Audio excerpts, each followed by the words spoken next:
కాకినాడలో క్రాఫ్ట్ బజార్ హస్తకళ ప్రదర్శన ఎగ్జిబిషన్ ను ప్రముఖ వ్యాపారస్తులు సోము దుర్గా ప్రసాద్ ప్రారంభించారు. కాకినాడ నగరంలో హస్తకళల చేనేత ఎంపోరియం క్రాఫ్ట్ బజార్ లో నాణ్యమైన వెరైటీస్ అందుబాటులో ఉన్నాయని ప్రముఖ వ్యాపారవేత్త సోము దుర్గా ప్రసాద్ పేర్కొన్నారు.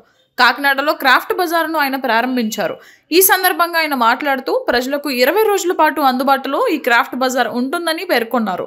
హస్తకళలు, చేనేత వస్తువులు ఉత్పత్తిదారులకు అమ్మడం జరుగుతుందన్నారు. క్రాఫ్ట్ బజార్ పేరుతో దేశంలోని వివిధ ప్రాంతాల్లో లభ్యమయ్యే వస్తువులను ఒకే చోట దొరికే విధంగా ఏర్పాటు చేశామని చెప్పారు.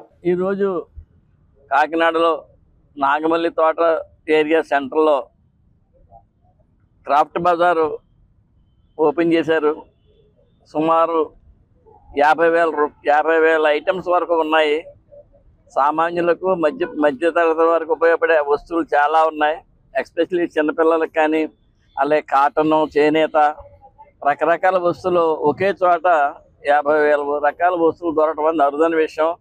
ఇది పట్టణ ప్రజలందరూ ఉపయోగించుకుని కళాకారులని ప్రోత్సహించి తద్వారా అందరికి ఉపాధి కల్పించే విధంగా మీరందరూ తోచిన విధంగా కొని వాళ్ళు సహకరిస్తే ఆ కళాకారులు చాలా ఆనందంగా ఉంటారు. కాబట్టి కాకినాడలో చాలాసార్లు పెట్టారు వీరు.